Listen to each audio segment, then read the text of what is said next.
Great that you are listening to our podcast. We're excited to hear that people from other parts of Switzerland are listening to it. Feel free to listen to the whole series. You find all our resources online for free. We are a church startup, so if you want to support us financially, you find all the details in the description below. Have fun with the third part of our series about suffering.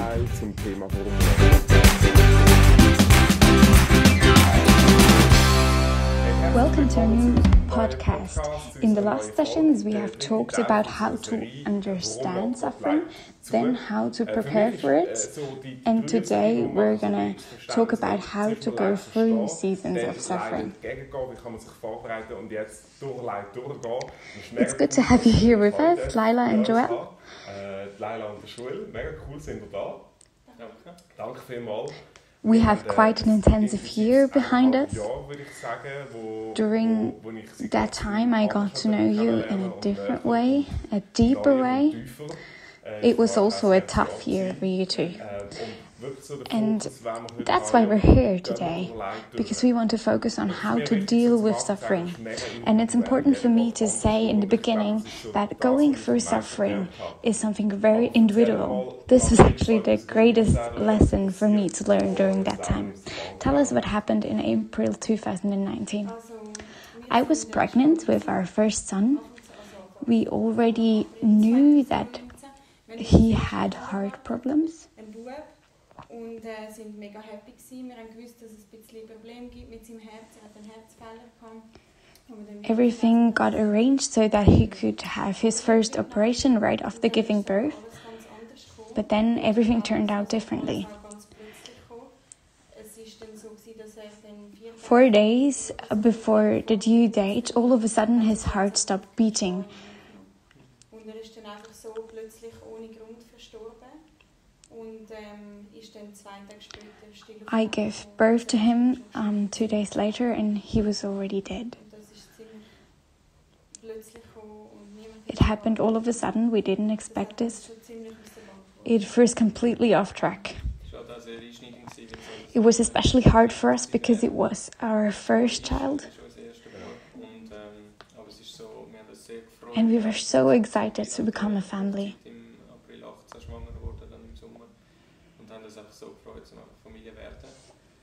Dann einfach das zu erleben ist schon sehr einschneidend gewesen. Du hast jetzt gerade etwas Interessantes gesagt. You said something interesting. First you said he was our first son and then kannst du etwas dazu sagen? No, he is. Yes, that happens very quickly. We say he was our son. That's just the language we use. But as time passed by, it became more and more important to us to say he is our son. Even if his life on this earth is over, he still is a part of our lives.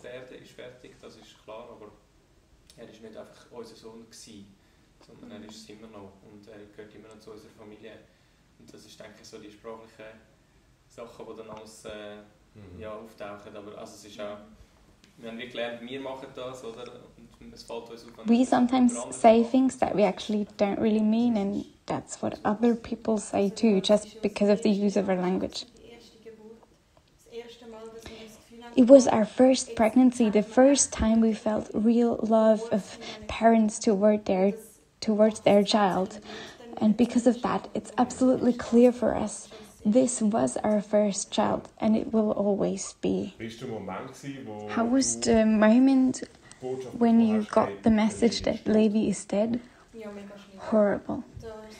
I got out of my depth and the world stopped turning. We had gone to the hospital and they were not able to find any heart sounds. And then I said to Joel, this is serious now.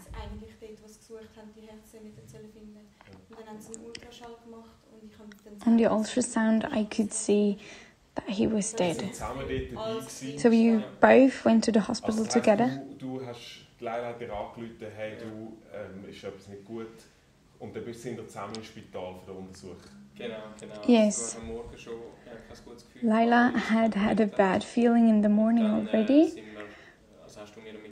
And so she called me Bin nachher eigentlich 2 Wochen quasi parat gewesen, It was right before the spring break.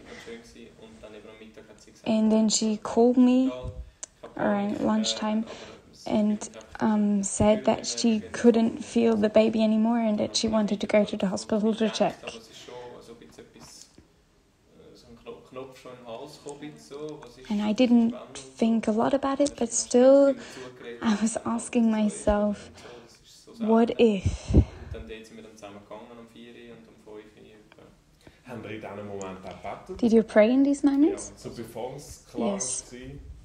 Ich habe schon viel Stoßgebet gehabt. A lot of short prayers throughout the day.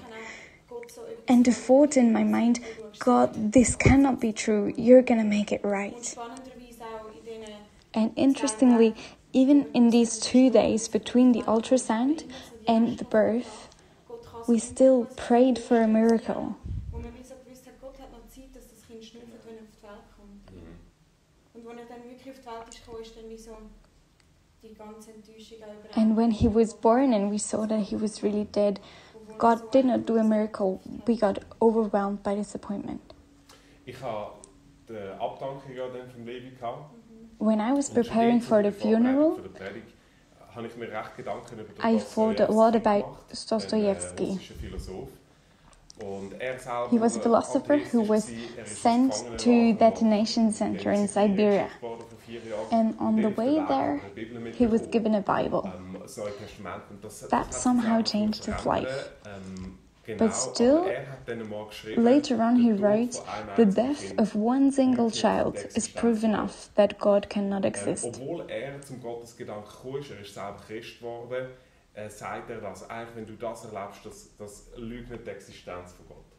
Was hat es mit euch gemacht? How did Levi's death change your way of thinking about God? Ja, voll. Den Kopf gestellt. Wir sind beide... Our world got upside down somehow. We both grew up in Christian families and we always believed what our parents told us about God. Und dann hat es einem And this in einer Wäschmaschine also shaped our marriage somehow in a very good way. But when this happened, it felt like someone had put us in a washing machine and we were completely thrown around by it. Wut und auch Hass. We suddenly had thoughts and feelings we've never had before. Suddenly I felt extreme anger and hatred against God. It was shocking to me that I, as a Christian, could feel that way. Und hat also damit, mit dem Hass ist ja die Existenz von Gott noch nicht hinterfragt. Nein. Aber Aber mehr bestätigt fast. Ja. ist das denn auch noch gekommen? Dass man Did you doubt the existence of God as well? Nein, eigentlich nicht. Das haben No. wir gesagt. Eben, also ich sehe es jetzt auch so im Nachhinein oft einfach, dass die Beziehung zu Gott wie noch mehr Form angenommen hat. Eben, Our dass man relationship to Hass God has verspürt hat, Wut, changed. Enttäuschung gegenüber ihm, hat die Beziehung zu ihm wie einfach noch mehr... It has given it more form Es ist wie mehr fassbar to have all geworden. these Er ist extreme wie feelings. hässig auf Gott, aber hat irgendwie gewusst, das heisst noch lange nicht, dass es ihn nicht gibt, oder? All these feelings don't mean that he doesn't exist. These fundamental truths of Christian belief were always out of question for me. They were kind of separated from my anger towards God. Es ist mir, glaube ich, noch mehr gelungen als dir. Oder gelungen. Oder das habe ich einfach noch so mehr machen, den Unterschied. Und darum ist es für uns, aber auch für dich, nie dann gewesen. Also die Existenz von Gott haben wir, glaube ich, nie in Frage The existence of God was out of question. Sind alle seine Pläne wirklich gut? The question that I was asking myself was, is God really good? Does he love me at all? Es war sogar noch ein bisschen das Gegenteil gewesen, dass ich gewusst habe, ui, wie kann man sagen, Gott gibt es nicht, wenn... I didn't doubt God. It was quite the contrary. I thought there must be someone who decides about life and death. Oder mehr so im späteren Reflektieren darüber? Ich glaube schon eher im späteren... These thoughts come immediately or after some time? Wut, After some Ärger, time. sogar Hass, Unverständnis, wie kann... Auch irgendwie, weil wir halt durch die Vorgeschichte vom Levi so parat waren. Because Ja gesagt zu allem, was kommt. we were Es ist uns ready wichtig gewesen, dass for Levi to come with all his heart problems. We were prepared for anything. Wir nehmen alles, was kommt. And we strongly believed that God had good plans. We were ready to take anything. Und für uns auch wichtig war, dass leben darf, dass schnaufen It was important for us that he could live. Ja, durchgestanden mit ihm und sind wie bereit gewesen und haben wie Gefühl, das Vertrauen zu Gott ist auch gewachsen. And we felt our trust in God has grown in this time. Wir so abhängig sind davon, dass wir gesagt haben, Gott, wir brauchen dich jetzt in dem Innen, oder? Und dann so der Schnitt, das ist wie... But then, when everything turned out differently, we got overwhelmed by everything. We were prepared for anything but not this. Was geht bei Gott vor jetzt im Moment, dass sagt, nein, jetzt doch einfach... What is God thinking? Why did he say no to his prayers? To our prayers? Did we not trust him enough? Bei dir Wut, Ärger, Hass sogar, oder? Bei dir ist was so der Hauptpunkt gewesen? So what was the main thing, Joel, that you experienced? Anger as well. Ja, es ist sowieso immer ein Gefühlscocktail, alles miteinander.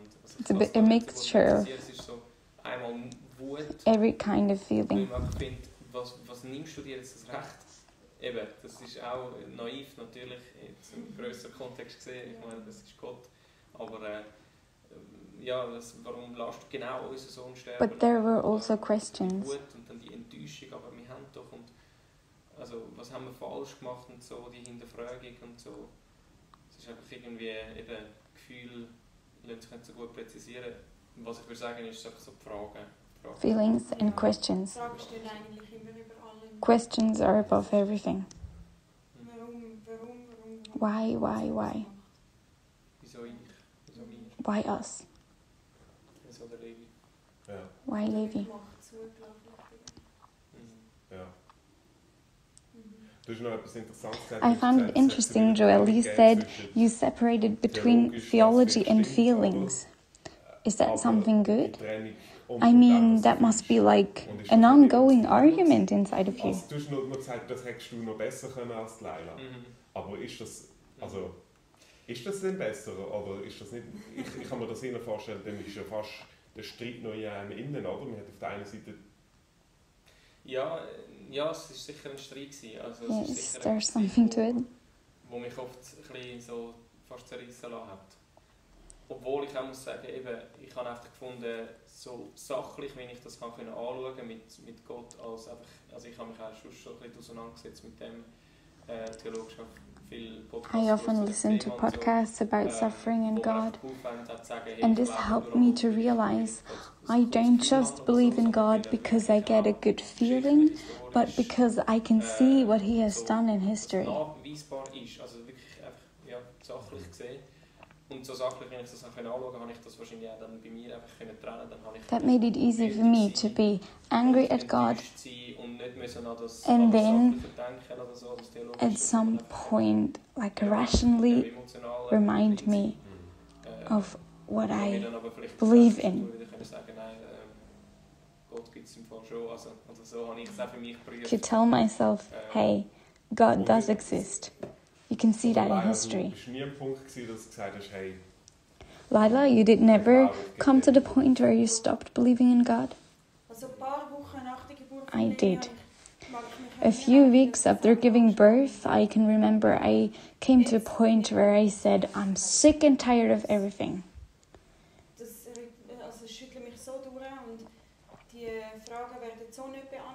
My questions don't get answered.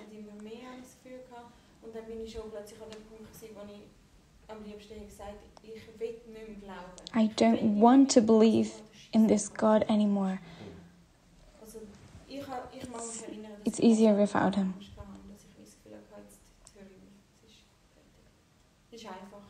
Okay. Und bist du hässig geworden auf Chilä, auf Pastors? Did you get angry at the church too?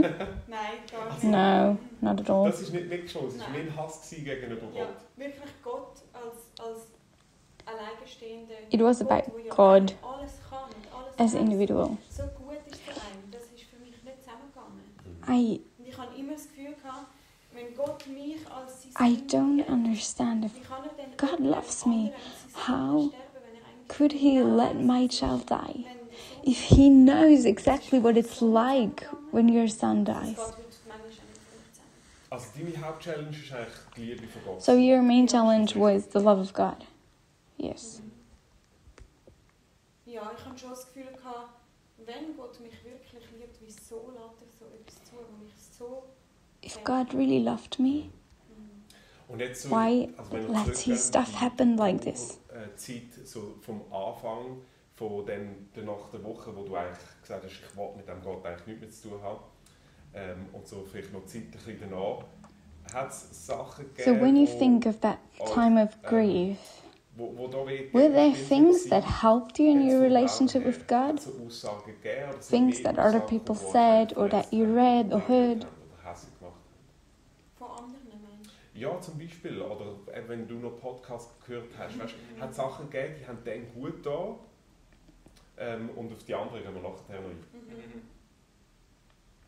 Es hat schon so, für mich hat es schon so Grundwahrheiten gegeben, die mir geholfen haben. There were fundamental truths that helped me. Ja, eben, dass er vielleicht nicht die Passagen, wo er... Not statements like, sagt, ja, God has good plans for you. Oder he's a good father und so. Eben, das können wir nachher noch. Aber so Sachen wie irgendwie... ja, er hat auch gelitten. To know that Jesus has suffered too. He knows what it's like to suffer. Das hat mir dann schon noch geholfen. Manchmal auch hässlich gemacht dann wiederum, oder? Weil ich so gefunden habe, ja gut, ja schön, aber... Sometimes it's made me angry as well, because I thought, well, but then you could have changed something. But mainly it helped me. And God was a friend for me that could handle my anger. Das gehört eben zu dem Beziehungspaket, das für mich noch ein bisschen klarer geworden ist, mit ihm, dass er auch eben wie ein Freund, der auch ein bisschen aushalten würde, dass man auf einem hässlich ist und dass man auf einem wirklich einfach wütend ist, enttäuscht ist, dass er dann gleich da ist und vielleicht... This was like how my relationship with God was shaped or had more form afterwards. And for me, there were a lot of statements that really helped me. Most of them just made me more angry. Und es ist schon, viele Sachen haben mir mehr wehgetan als geholfen. Aber ich mag mich erinnern an einmal, wo wir in einer Chilä... But I can remember one church service we attended where we sang a song, and in this song it says, "Your love is like a waterfall." And while we were singing it, I suddenly realized He loves me, no matter how angry I am. He loves me even if I don't want Him to love me anymore. He still loves me. This helped me to realize His love is there, even if I don't feel it, and even if I don't want to feel it anymore.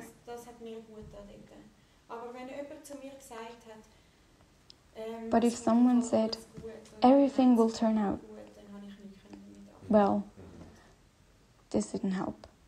Und was würdest du in einem Satz, wenn du müsstest dir überlegen... Imagine someone else grieving right now. What would be the one thing you would tell this person over and over again? Auf den Glauben bezogen? Ja, genau. Gibt es so etwas? Wo du weißt einfach das Gefühl, das tut gut, das hätte dich gehabt, sagen wir jetzt so. What helped me was to know that Levi is with God now, that he is in a good place, and to know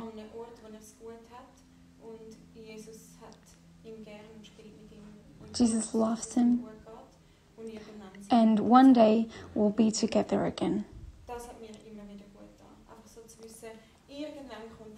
That helped me. Und im Blick auf Gott gäbe es auch etwas. Das ist And when you're thinking about God,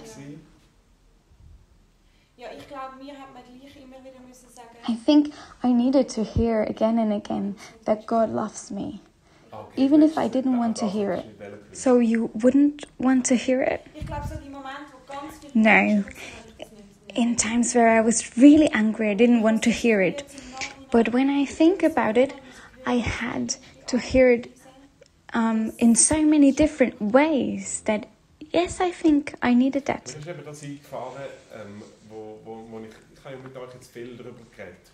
I found it very interesting. When I talked about you, Laila, you said, I needed it to hear it over and over again. God loves me, God loves me, God loves me. This was what I needed. Even if I didn't understand it, even if I didn't feel it. But His love was still there. And I found it interesting because Christian faith says that the essence of God is love.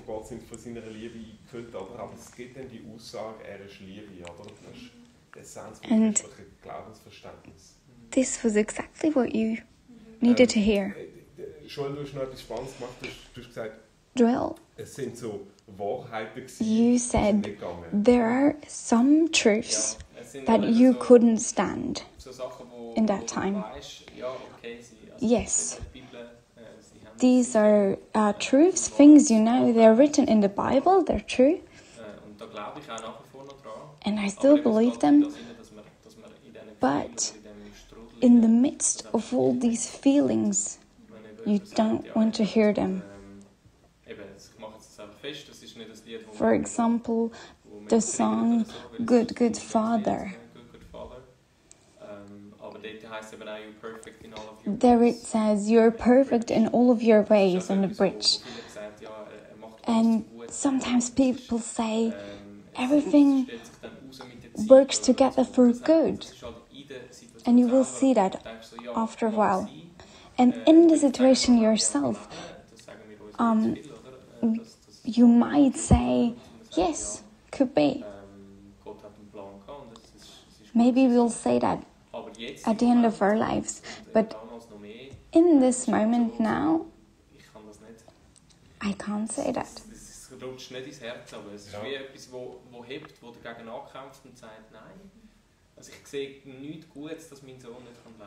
I don't see anything good in the fact that my son can't live.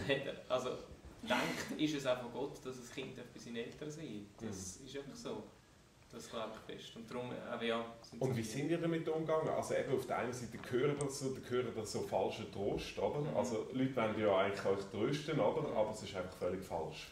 Es sind wie falsche Worte, oder? Aber what did you do when people said things that hurt you? I managed quite well to tell myself, people mean well, they might just not know what they're talking about, and they don't know what happens inside of me when they say these things.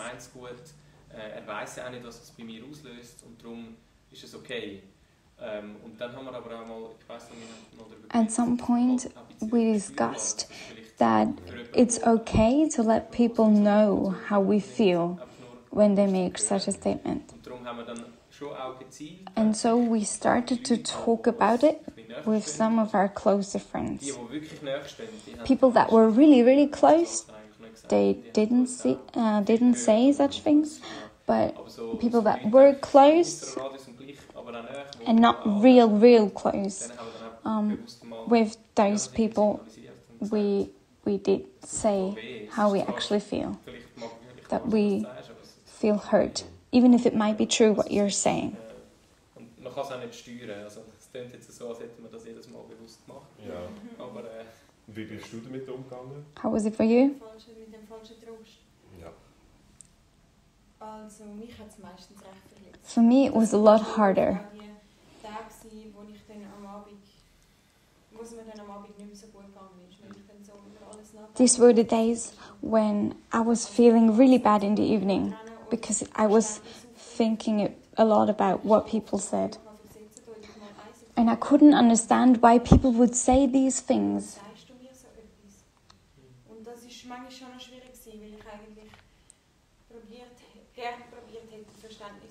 I wanted to understand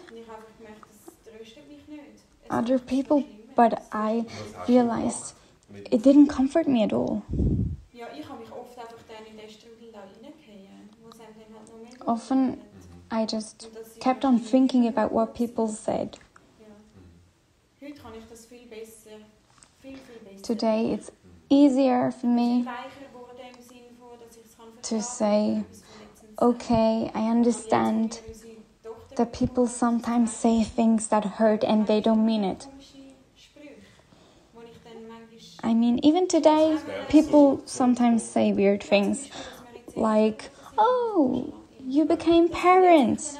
I mean, we have been parents for a whole year now. But today I can say it's good that some people don't understand why things hurt me. I, as a friend, often didn't quite know what to say. Nein, es stimmt irgendwie doch nicht. I wonder how your situation has changed the way you interact with people in grief. Is there a strategy? There's a lot more understanding, I think. But I can't make myself understand. It's more about articulating what you think or feel. Sagen, dass einem das jetzt im Kopf vorgeht und sagen, ich weiss, wie es ist, zum Beispiel, oder einfach sagen, damals hat mir das auch wehgetan, oder so, oder? Aber auch für Leute, die das eigentlich nicht erlebt haben, eben darum habe ich auch die... We encouraged to ask or say everything because we didn't want people to change. The ones who spoke frankly about their feelings and thoughts usually didn't hurt us as much as others. That's why we also try to do that when we meet someone who experiences a kind of suffering that we haven't experienced ourselves. By ourselves. Und würde sagen, das ist das, was wir jetzt auch würden machen, wenn wir jemandem begegnet mit einer krassen Trauer oder mit einem krassen Schicksalsschlag, den wir eigentlich nicht kennen oder wo wir nicht wissen, wie es ist, ja. Oder irgendwie ein Unfall oder so ein schwerer. If you're open about what you think, then people feel taken seriously. Yes, maybe it's more important to show sympathy and express that without having to know what's good for the other person. Mitfühlen. Ja, und ohne irgendwie das Gefühl haben, ich wüsste jetzt, was für den gut ist, oder ich wüsste jetzt, was ich machen in dieser Situation. Can I summarize it like this? The important thing is not what we say, but that we're there for someone. Is that right? Yes. Eigentlich nicht etwas sagen, sondern einfach da sein. Ja. Geht sich in die Richtung. Ja. Ja, schon. Dass die Essenz weniger ist, ich muss das irgendwie... Yes, to be there and to endure the grief with them. Theologisieren, sondern im Grunde einfach... That's not so easy, we know that. Weil ich denke, das ist das Schwierige für die Leute. Es ist auch Trauer, die sie sich selber dann aussetzen, oder? Es beelendet ein Stück weit, wenn man uns sieht, wenn man so Trauer... Also, ja, und ich kann nichts machen. Ja, genau, ich kann nichts machen. Und das ist aber dann eigentlich das Wertvolle, wenn die Leute das bereit sind, oder? Nachher wird es zeigen, ich bin da und man hockt einfach auch mal eine Viertelstunde ohne etwas zu sagen da, oder ich kann anfangen zu brüllen. It was not something we were expecting, but something we wished for. I can remember we often talked about this. Why can't people not just endure us for a while? That's all we wish for.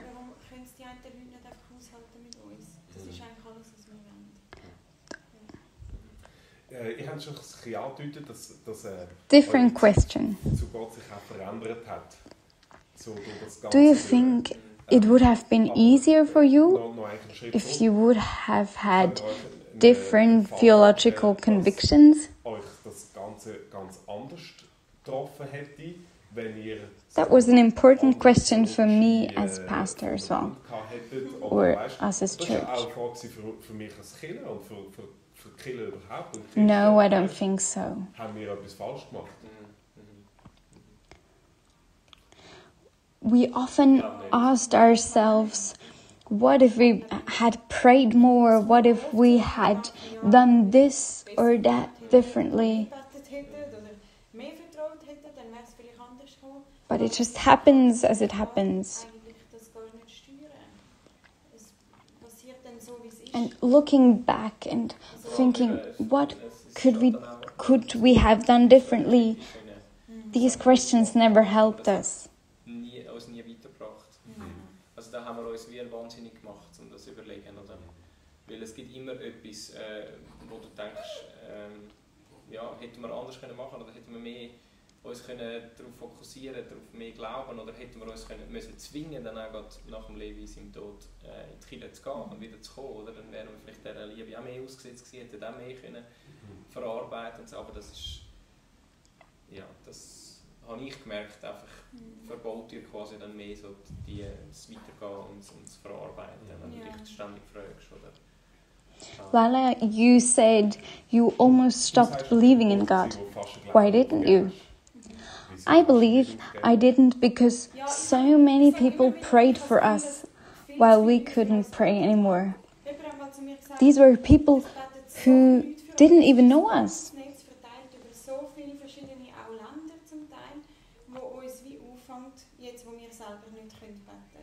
I always thought, well, okay, you pray. I don't pray anymore. But by now, I think that was something very important for us and had a big influence on us.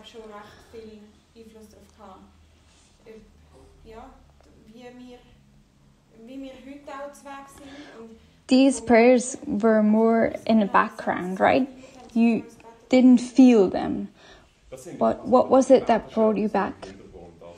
For me, it was an experience in November 2019.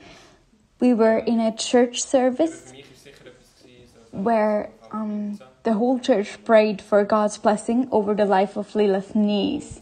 That's what they do there instead of a christening. And the subject of the sermon was suffering.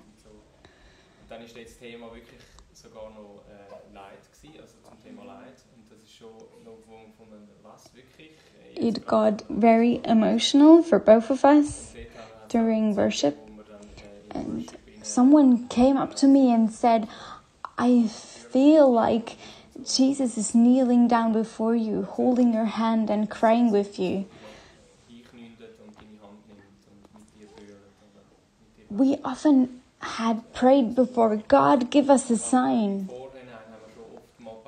We want to feel that you're here. Give us a sign that it can get better.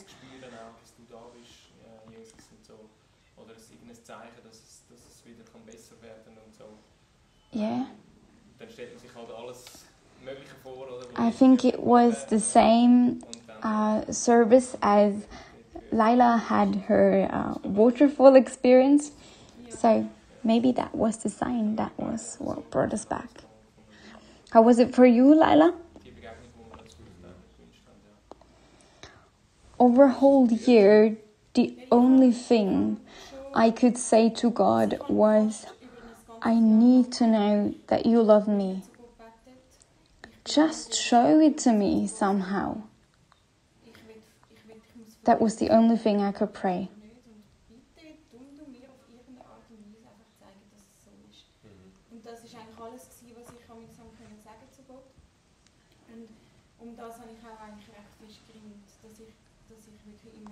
And I said it over and over again to God. And how did He show His love? After a while, my heart began to open again.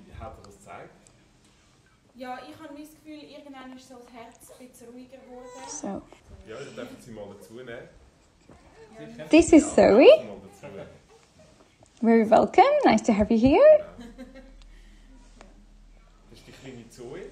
Herzlich willkommen. Schön, dass du da bist. Papi, ich habe es noch nicht so gut. I often ask God to show me that He loves me. And I realized it's very hard for me to be a mom without a child. And so I started to pray that we could get pregnant again. schwanger sein. Dass wir ein Kind haben auf der Erde, das wir begleitet durchs Leben und sehen aufwachsen. After a while, these two things became like linked together. And it was such a proof of God's love for me when I got pregnant again. It was good to see that God takes away one child but gives us another one. He gave us what we so deeply wished for. And when Zoe was born, she was healthy. She started breathing and everything was fine. Now I just can't claim anymore that God does not love me. It's nothing but awesome what God has done for us.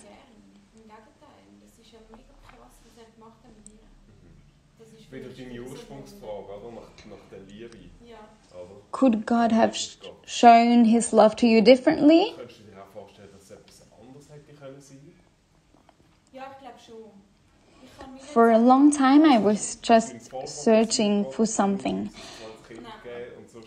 And around the end of the year, when Levi's birthday was soon to come,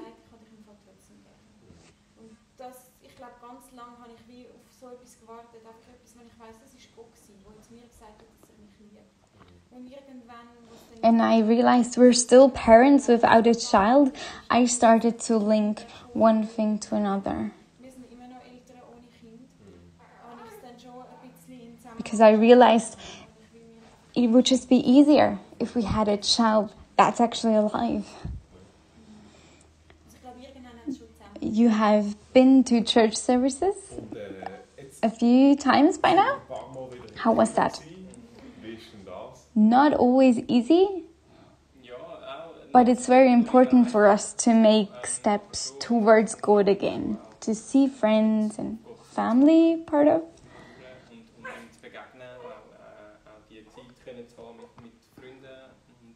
It was important for us to take that step.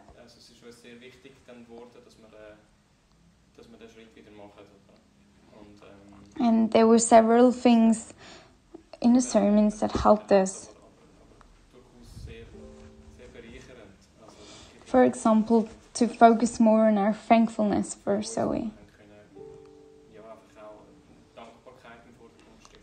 Or what God has done in us through the whole story. How's your prayer life now? Are you praying, singing songs?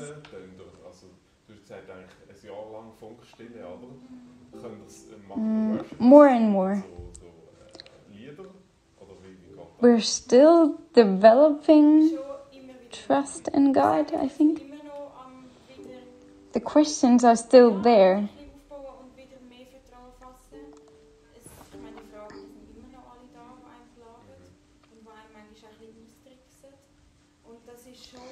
And certain songs just hurt, but that's okay. So what do you do when you hear such a church song that hurts you? Certain songs I can't sing. That doesn't work. But I enjoy that others can sing it for me.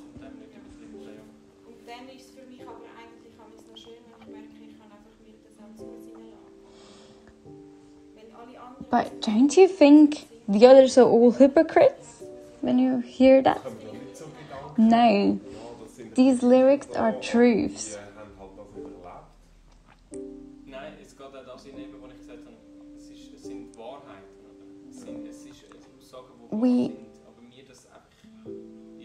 That doesn't mean we don't believe them, just because we can't say them out loud at the moment.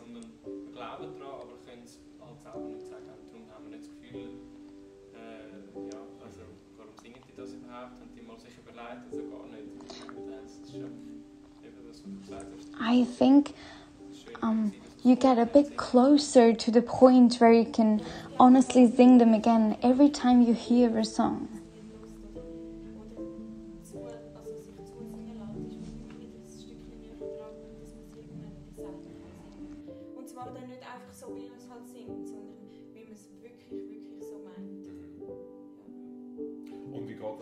Joel, you are our worship hero. Means he leads worship in church. So when you sing Lighthouse, a song, what do you do? Because that's kind of difficult for you, right?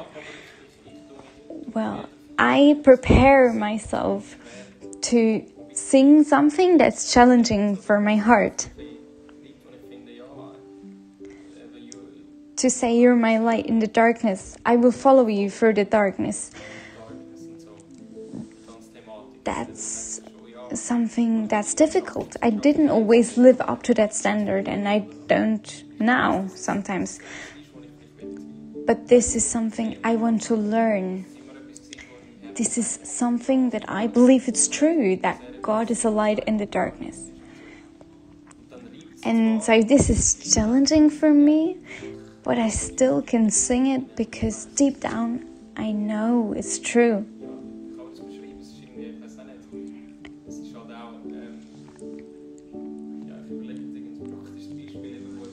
It's like it's something that's challenging, but I know it's good now. It's good for me to do that.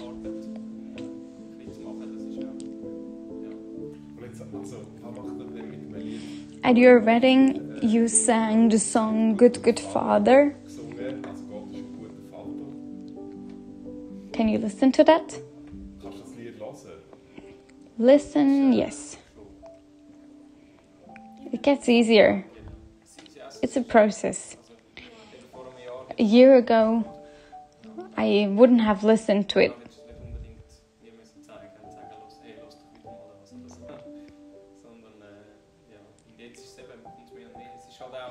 Maybe just because we sang it at our wedding, it's an important song for us. And difficult as well.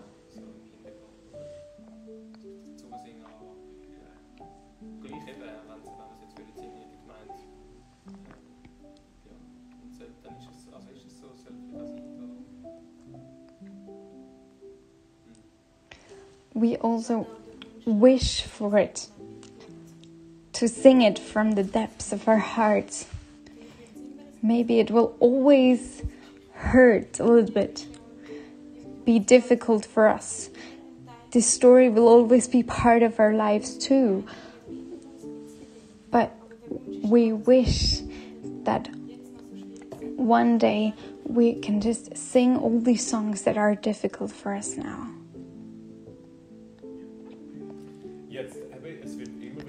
There will always be things that are difficult for you. And Christian faith does not say you will get over suffering, but you will go through suffering.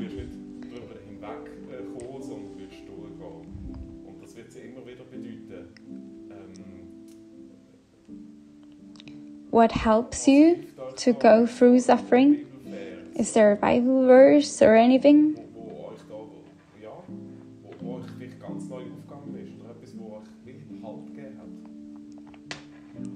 I have a Bible verse that helps me.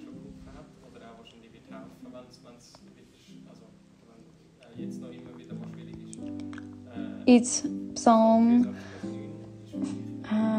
63 verse 8. There it says, "My soul clings to you, your right hand upholds me."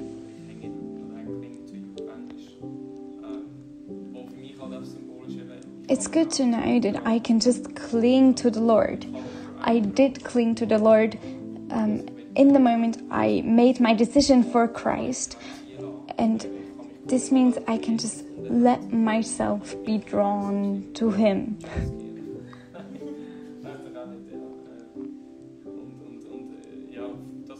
That helps me.